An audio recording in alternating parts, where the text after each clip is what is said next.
Hello, everyone. Welcome back to the Preppy Podcast. I am so happy you're here and listening.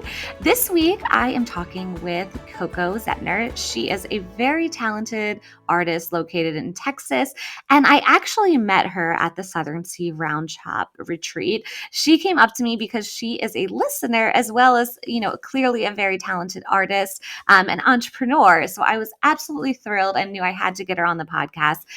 She has a beautiful artwork as well as gorgeous silk scarves. I have one of her silk scarves and I just love the detail on it.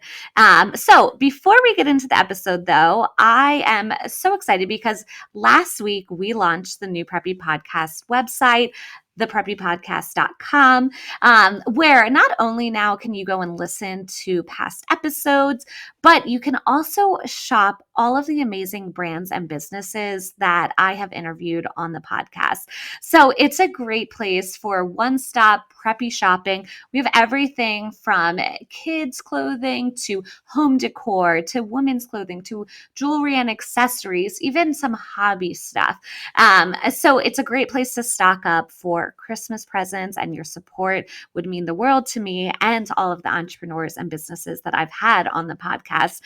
So I hope you guys are enjoying the new website just as much as I am. And I'm hoping to keep adding more brands and businesses to that as we record more, as I go back into the archives. But it's just such an exciting time and just a natural leg of the podcast and expanding and growing what we have here with all of you amazing listeners, all of my amazing guests. So I'd love to hear what you guys think of it. I'd also love to hear, in general, what you want to see from the podcast as I continue to grow. It's crazy to think that it started in 2020 and now here we are, 4 years later, and we have a shoppable website with other people's products on there in addition to the podcast merch. And like I mentioned, we're going to be doing some live episode recordings where we'll be popping up different places and doing live interviews and taking questions from the audience. And then, of course, putting them out here for you guys as well. So the next one, the first one, I should say, that we have coming up is actually in Savannah, Georgia, at the Emily McCarthy shop store, which I am just so obsessed with. You guys know I interviewed Emily years ago on the podcast, and I loved watching the journey of her opening this store. It is truly gorgeous. Her office is something out of my dreams and such inspo, but I am going to be there on November 20th is when we are doing that live recording. So if you're local or close to Savannah, please come.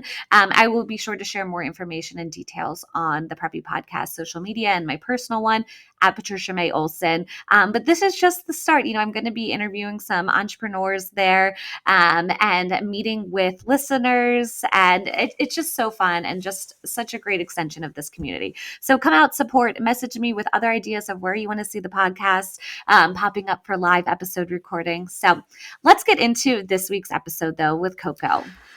All right. So why don't you let everyone know who you are, where you live, and what you do? Hi, my name is Coco Zentner. I am an artist in Austin, Texas, and I have been painting pretty much my entire life. And yeah, that's... Excellent. And so I had the pleasure of meeting you at the Southern Sea Round Top, which I was so happy because you're also a listener. And I love meeting listeners and especially, talented ones who have their own business and hearing how the podcast helps you with your business or even just something to listen to as you're doing your business and art. So I'm so excited to learn more about you today, honestly. I'm so excited to chat with you, and hopefully your listeners can have some good takeaways. Definitely. So, I always like to start at the beginning. So tell me about you as a child. What were you like as a kid? Were you someone that was crafty or artistic or maybe more business and entrepreneurial minded? I love hearing about little tidbits as my listeners as kids. For sure. So I grew up in Monroe, Louisiana, which the whole state of Louisiana in general is a really bright, vibrant culture. I feel like it's its own country in itself.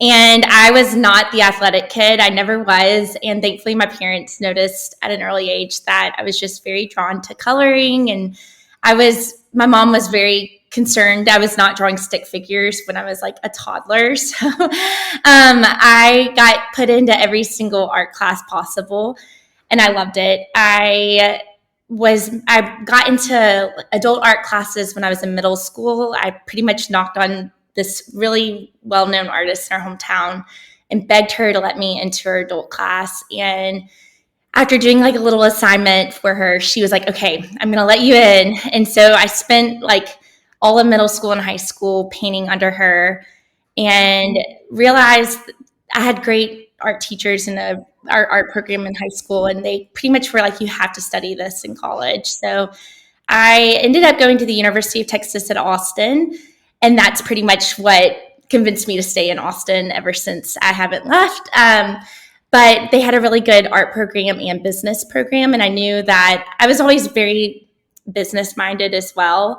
I started a stationery business when I was in middle school, and I would paint people's houses and put it on stationery, and that kind of became a thing. It was before Etsy and all of that, but like I remember getting a phone call from someone located in Santa Fe just because they had received stationery from someone that I had created theirs for. So that was like the kind of beginning of my entrepreneurial days. And in college, I kind of had a freak out moment.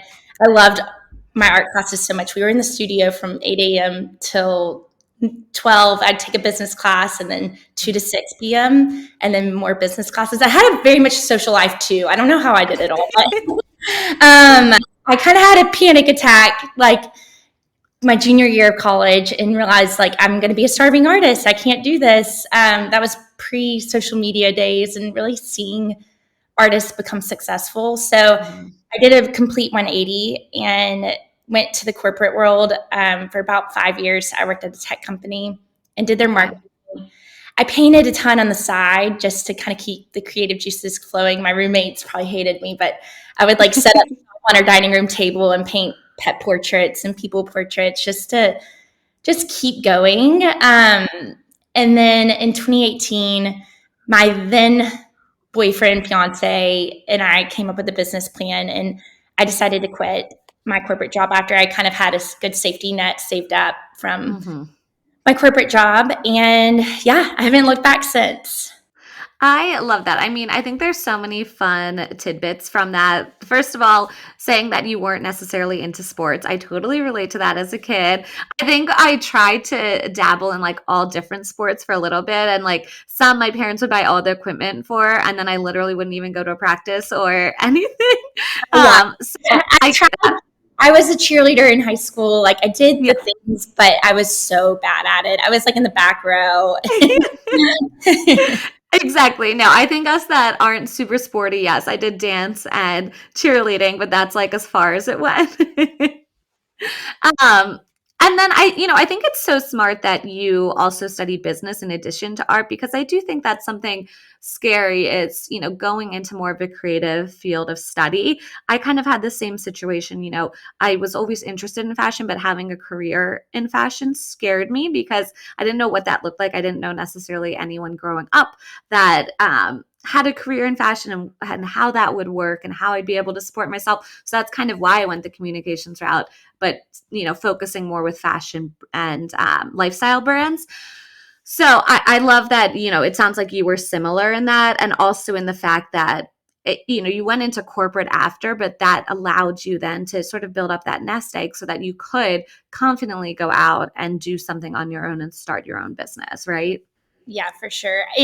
My parents were super supportive, but at the same time, I didn't have anyone before me that had started their own business or was really an entrepreneurial in that sense in my family. So I didn't really have anyone to like aspire to. But I think that's been the beauty of this day and age. You see so many people now taking these leaps and making it work. So I am very glad I had that little business background. It wasn't like a full major in it. It was almost like a fast course of like a business package together that you would do like this foundation program. So no, that makes sense.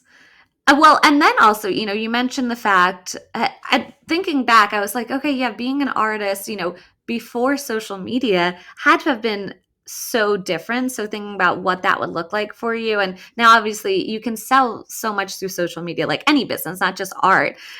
So I just think thinking back to those times, even before, we had social media, how different that world was, like getting into studios to sell your work, or, selling on a website and not necessarily knowing how you're going to reach people, though, because social media didn't exist. And so we're so lucky to have, those things now, right? 100%.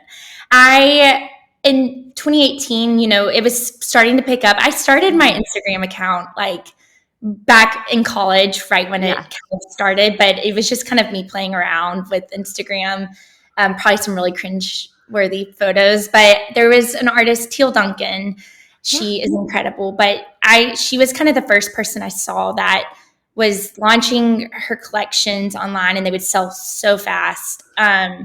And I was like, okay, well, I know how to create a website. We had to do that in college. So I already had like Mhm. a little domain name and everything. And so I kind of slowly just started figuring that out. I started an email list back then too, which I feel like I don't even know how I knew to do that. But I think I just, when I would go to galleries, I would sign my name and be put on email lists. I was like, well, I can do this.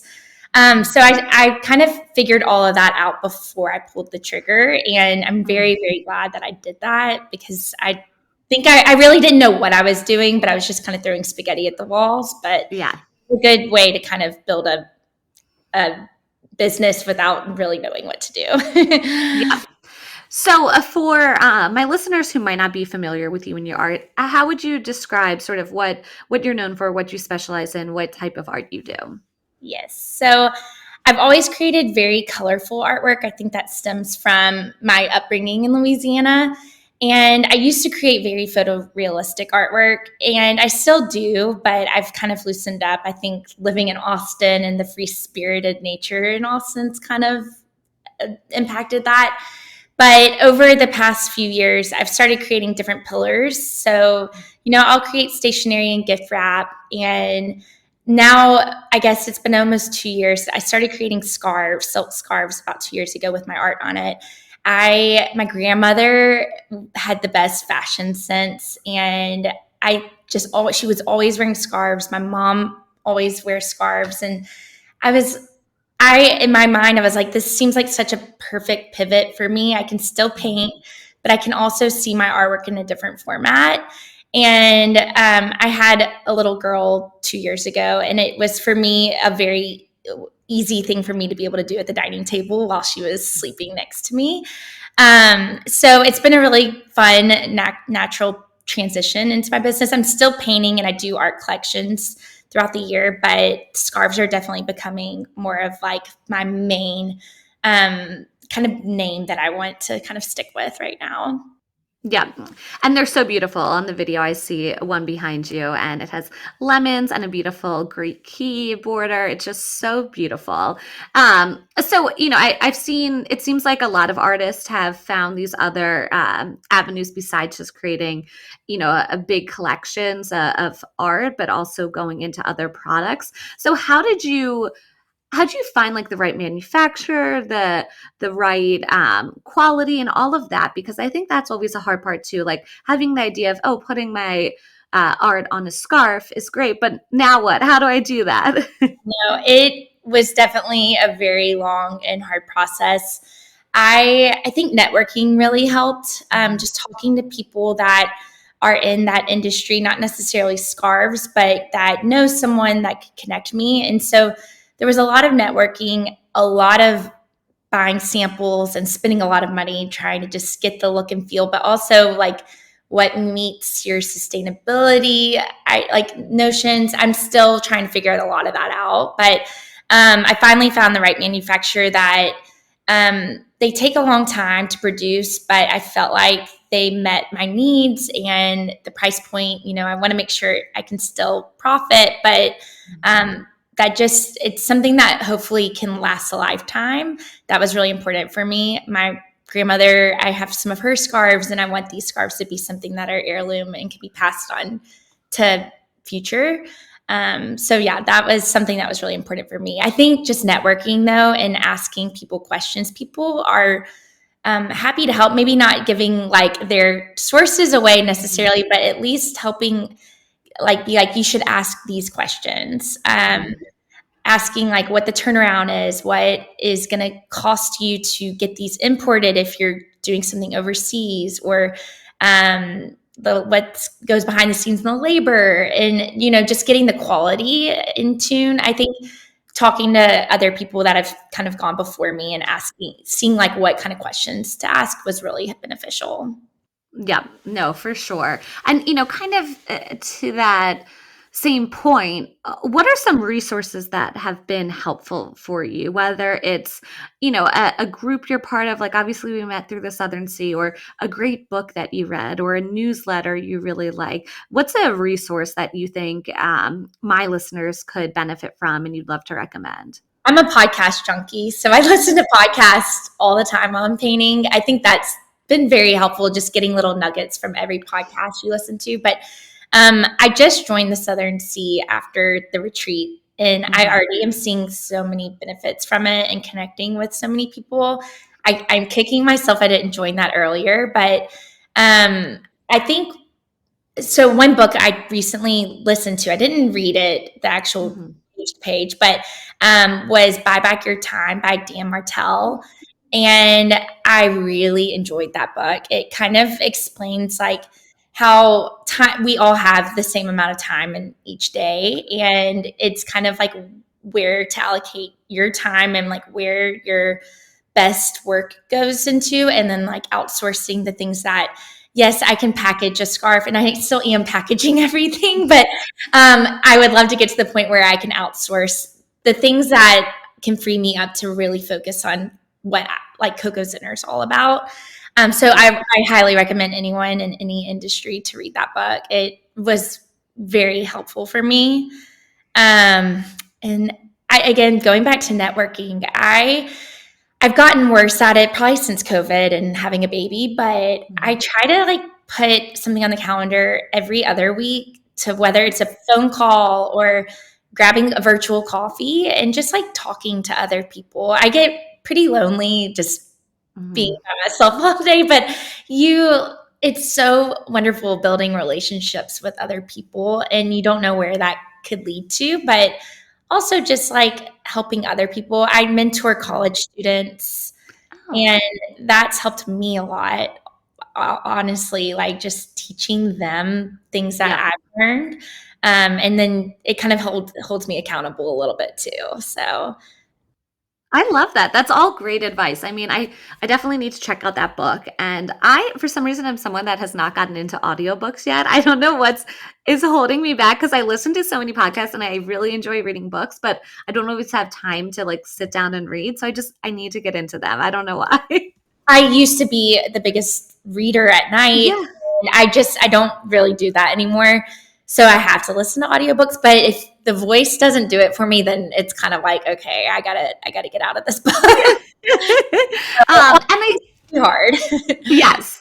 I think another good point that you had there was setting a goal of, for you, it's every other week networking in some way. And I think that's so smart, and it's very attainable. I'm someone too, I think I network and I go to events and I go to things a lot, but not like what I used to compared to before COVID, especially in my local community, I would say, or like virtual coffees, even like you mentioned.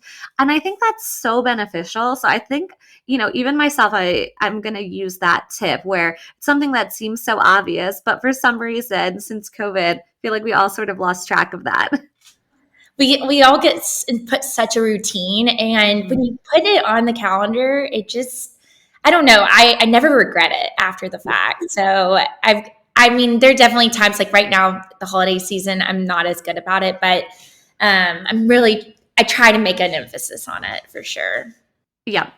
Now, what would you say is your favorite and the best part about having this business, having your own business, and then the worst and the hardest part, the part you like the least about it? I think my husband and I would have different answers for that. I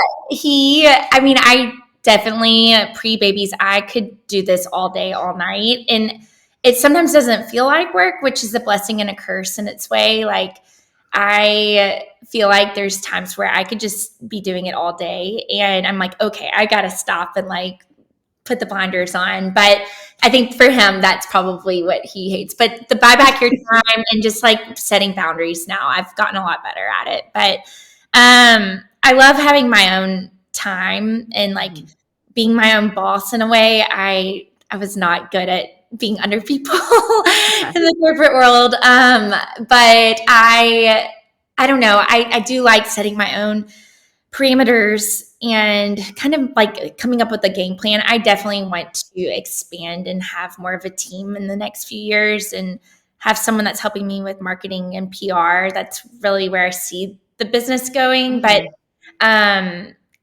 so having that autonomy and just like freedom to do that and like being able to pick up my kids from school, like that was important for me.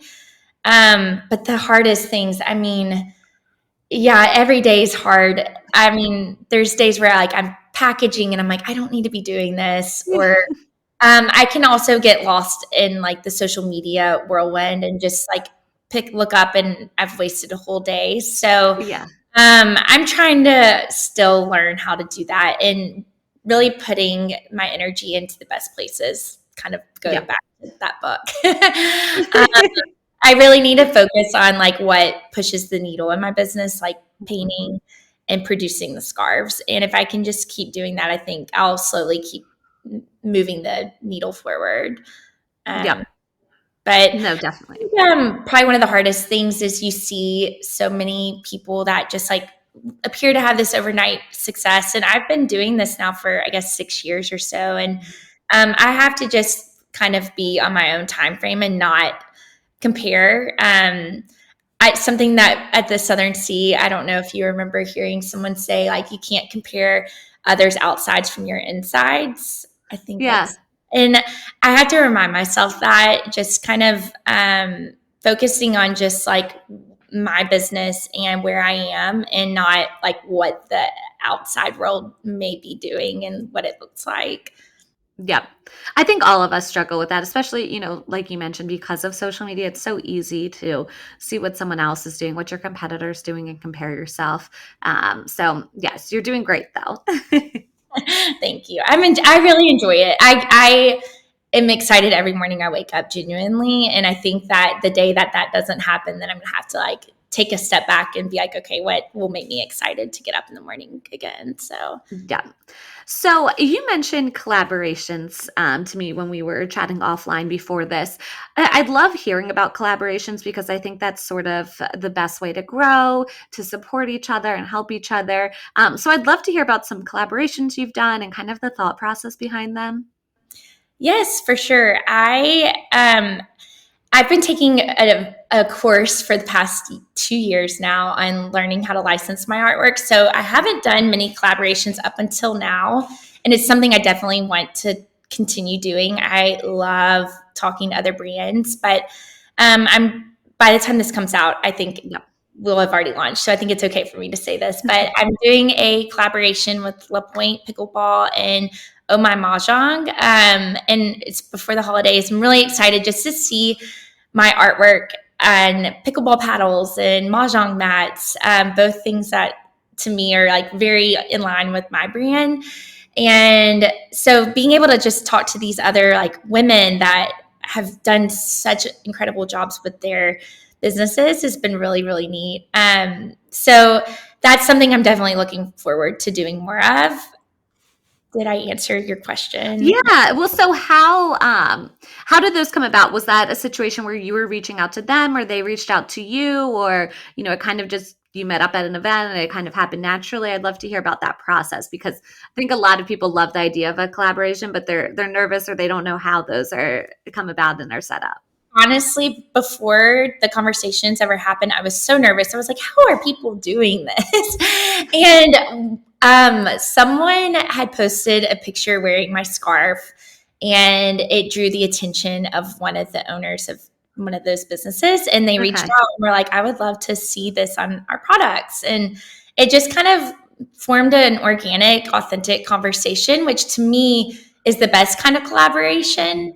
And so, yeah, I always had this vision that I needed to go out and pitch my work and do that. But instead they saw my work in the world. And then that just caused the conversation to happen. So I think that for anyone that's, wanting to collaborate or nervous about how to do it, I think you just can't be scared to put yourself out there, whether it's putting your work out there or having a conversation with someone, and just like, you don't know who the person is in line in front of you at Starbucks. Like, don't be afraid to talk to people. I think that we all kind of get in our own heads, but you just don't know where conversations can lead to. I had a really cool collaboration with Framebridge a few years ago. And I was at a wedding and was talking to the girl in line getting a cocktail, and she ended up being high up at Framebridge, and it led into a collaboration with them. And so you just don't know where those kind of things can lead to. So Yep, I think that's great advice. I've met so many people in the most random places. So I think always just putting yourself out there, like you said, saying hi and, seeing where it leads to is always a great idea. yes, I haven't really done a lot of like influencer marketing, but I think they've been so helpful with me. Like, if I can send them a scarf, and if they genuinely like the product and want to wear it, I think that's been a really organic way of getting more reach. So if you can find people that can support you in that way, if you don't have like the funds, maybe try to see if you can get your friends to help promote it to their network, whether, there's ways to get kind of scrappy. And you don't have to necessarily put like a huge investment into every little part of your business if you're just getting started out. Yep, no, 1,000%. And so those collaborations, what are the dates that those are launching so that everyone knows? November 1st Okay. is when we're launching those. So I'm really Excellent. excited for that. And then I have a lot of art launches happening after that for the holidays. So I'm excited. Okay. Haven't done a big art launch in a while, so I'm excited to do just all original artwork release in the holidays. So let's talk about that. Tell me about what you're releasing for the holidays. Yes, I am releasing. I'm looking at the paintings right now. On this side of the studio is really messy. I am releasing abstract orchids. I did this series right when I launched my business in 2018, and I've revisited it over the years, and it's been really cool to see the evolution of these paintings. So I'm excited. They're going to be bright, colorful, all different sizes, and we'll do some prints of those. And then in the spring, I've got all my scarves lined up throughout the summer, ready to go. So, I've got a lot of fun things in the pipeline, but I love that. balancing the scarves and the artwork has been a new thing for me. Yeah. So tell me a little bit about inspiration. Where do you get inspiration for a new collection or a new scarf print? Is it like travel? Is it books? Tell me a little bit about that inspiration. For sure. I definitely think travel has always been a big part of what inspires me. And it it might kind of sound cliche, but ever since having my little girl, she will like pick up a little flower on the ground that I would have not paid attention to. We go to the zoo a lot, and she'll like be just fascinated by the birds. And so I'll take little photos of things that she kind of points out that I think we often overlook. And that like was the whole inspiration for my first scarf. I did like birds and butterflies and dragonflies all on the scarf. And it was all things that she had pointed out to me. And I honestly think I would have just totally kept going about on my walk had she not like pointed those things out to me. So I think nature, the overlooked things, and travel are very much what inspire me. I love that. So is she a little artist in the future, do we think? I cannot tell. I mean, I got a whole little space in here that she can just make a mess in. I want her to be able to be messy in the studio, but I can't really tell. I think she's going to be more on the athletic side. Got some of my husband's genes, but we'll see. I'm not going to push anything down her throat, but I do love that she is able to kind of witness me like package things, and she'll sit there and paint for probably 20 to 30 minutes at max, and watch me kind of package things. But I have to be very careful when she's in here. So I love that. So since this is the Preppy Podcast, I ask everyone, what does Preppy mean to you? So how would you describe Preppy? yes, so I've had to think long and hard on this, and I've always been told my work is kind of traditional with a twist, and in a way, I think that's similar to what I think Preppy is. It's timeless, but kind of has like a modern and fun flair to it, and it's something that's generational. I mean, I think that my grandmother's style can still be very similar to this day and age style, but with like a little modern twist. So it's not just a fashion statement, but it's an aesthetic, a polished lifestyle that feels approachable and effortless. Yeah. No, I think that's a great answer. And I definitely see a little preppy flair to your art for sure. I do love like the Grand Millennial and schnozery and all of that. Yeah. That was just very much like what my home looked like growing up. So I think it's pretty natural for me to be drawn to the preppy lifestyle. Now, also, I love hearing from my interviewees about some of their other favorite brands or businesses. So are there any that you really love? Obviously, the two that you have collaborations with coming out, but anyone else that you think people should check out and support as well, or that pairs nicely with your art or scarves? Yes. Carrie Hawkins of Pearly Gates Design. She is a friend. She was a few years above me at UT, and I just love her work. She has just done such an incredible job, and she has so many partnerships with wonderful brands. I think she just did one with Wheezy towels, but seeing her watercolor art on surface patterns and textiles she's just such an inspiration to me. So definitely someone to check out. But like big brands, I love like Society Social and seeing like their textiles and wall coverings, like they would be like a dream company to work with. I love like name brands like Tory Burch and Ralph Lauren, the classic styles. Yeah.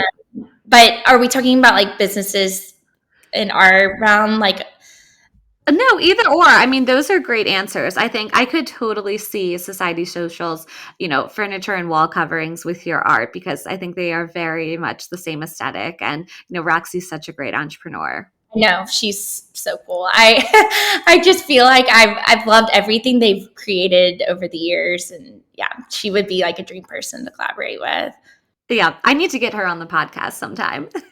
Oh my gosh, yes, that would be a fun interview. Yes, yeah, for sure. So what's next? I know we talked about you have these fun collaborations which are launching November 1st, and then your holiday pieces. When are they launching? Those are going to be launching, this has been a little hard not to like talk about political, but the election being in the middle of November that's always been the dates, like when I do my big launches. So I'm trying to stay clear from that time frame, but not also be mixed in with the Black Friday. Yes. Craziness. So I'm leaning towards like the third week of November. Okay. That hasn't been pinned down yet. But I know that's the one thing I'm trying to figure out. I like to have everything finished by December 6th. So I don't worry about shipping, and I can really just take a breather during the holidays.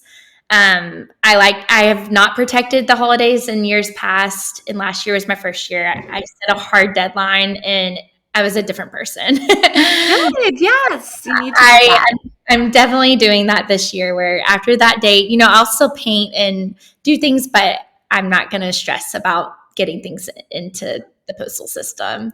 Yeah. And so the springtime, I'm having a baby in February. Oh, congrats. Thanks. I actually don't kind of like forget about it. It's like so single second child. I just have not really thought about it. And It's creeping up. So I'm trying to, I did not really give myself a maternity leave with my first. And that was something going back to like hard. It's just things you don't think about when you start your own business. Yeah. So I'm trying to just set myself up where if I want to paint, I can, but I really want to enjoy having a baby next to me. So the springtime might look a little different, but I do have some giveaways and all my scarves teed up. So I've already gotten the photo shoots and the scarves and all of that in hand. So that way, like I can kind of just be on autopilot, hopefully. That's amazing. Great, like planning ahead. And I mean, that's something huge coming up. But I don't know how to like organically still show up when, so there's going to be some interesting times for sure, but I'm really excited for the spring and the summer. My husband and I are directors at a summer camp. That's kind of like so I take 3 months off from my art business. Okay. And that's a whole nother conversation. That's so fun though. And so different. It's a 24/7 job. And it's so much fun, but it's really hard for me to kind of shut the creative flow down and then like get back into it come August. So I'm trying to just like already mentally prepare for that for next year and just see like how I can still grow this business while I'm not working in the business. So that's just something to, all exciting things. So my final question is, where can people find you? Let them know your website, social media, all of that, so they can support and shop and learn more about you. Yes. You can find me at Instagram at Coco_art. And my website is CocoZetner.com and Facebook, Coco Zentner Art. My last name is a little bit of a tongue twister, but it's Zentner. Yeah. Perfect. Well, Coco, this was so great talking with you, learning more about you. I'm so excited for all the fun things you have on the horizon. Thank you so much for having me, Patricia. I love this conversation and I hope it connected and resonated with your listeners. Thank you so much for listening to the Preppy Podcast. I hope this put a little prep in your step for the day. Please subscribe, rate, and review on wherever you listen to your podcast, and follow along with @the Preppy Podcast on social media.